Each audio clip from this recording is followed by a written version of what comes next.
need a coffee. Now Florence is in a red zone, Tuscany's in a red zone. I've already made another video about that, but some shops are open, some coffee shops are open, so I may be able to find a coffee.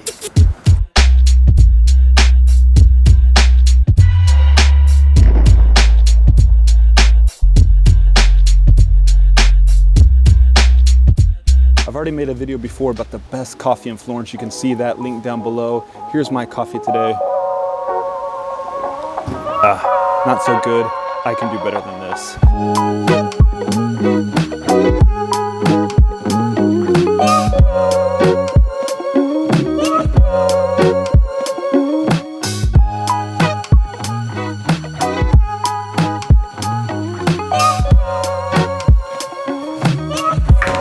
Well, I'm back at home and I'm gonna make my own cappuccino. How many coffees do you drink in a day? Let me know down in the comments below because I'm curious. In this last year or so, I've been limiting myself to about 4 coffees a day. 4 maximum, that does it for me. Because in the past, every time I'd meet up with colleagues out traveling or here in Florence with friends, they're like, hey, wanna grab a coffee? Let's meet up for the coffee. And next thing you know, by the end of the day, I've had about 20 coffees and those were espressos. Okay, maybe it's a bit exaggerated, but say 5 or 6 coffees in a day, and that's been too much. There's a great video on YouTube. It's a TED Talk by Matt Walker. It's called Sleep is Our Superpower. And basically he says that we humans need to have 7 to 8 hours of sleep every night, and that we're the only species on this planet that purposely tries to sleep less. He also points out that we need to start limiting our activities towards the end of the day so we can get a good night's sleep. And one other thing concerning coffee, he says that caffeine has a half-life of 6 hours, a quarter life of 12 hours. That means the cup of coffee that we had at midday, there's a quarter of that cup still swirling in our heads at midnight when we're trying to fall asleep.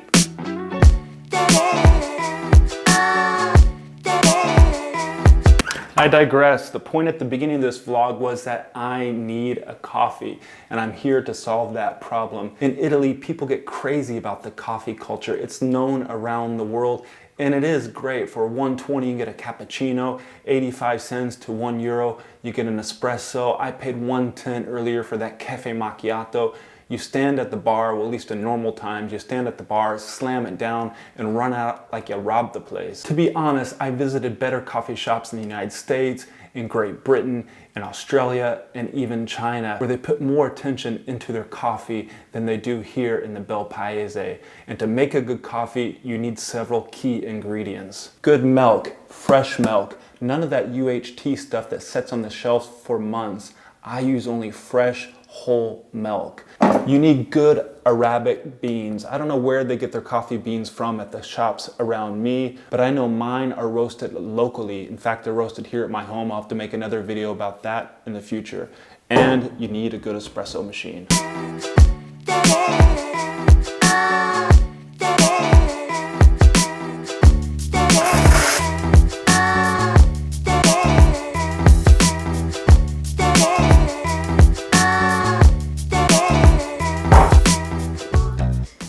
And the fourth and final ingredient is love, or care and attention to the craft you're pursuing.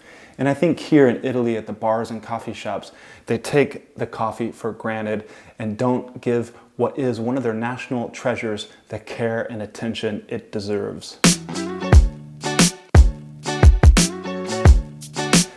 Problem solved. I got a coffee, a cappuccino, a perfect work companion. I love traveling for work and traveling in general, but I also enjoy being at home, making my own coffee in my own coffee cups. How do you make yours at home? Or do you go outside and get it from one of the local coffee shops? With this, I'll have enough power and energy to continue what I've been working on. Just putting the final touches on this video and reading through the comments on that last video up on YouTube. And Mark, I want to say thank you for the compliments. I am enjoying those walks. Tim, I hope you're having a good Thanksgiving. I hope you had a good Thanksgiving as well. Yes, Bill, Florence is a great place to be in lockdown. It's beautiful out there. And Bob, I hope you're staying safe as well. The one that got away, I hope you're enjoying all your exercise outdoors in England. Vincent, sta andando tutto bene. And Benno Bears, yes, I'm enjoying all my exercise. Anytime I get a chance, I'm outdoors doing something.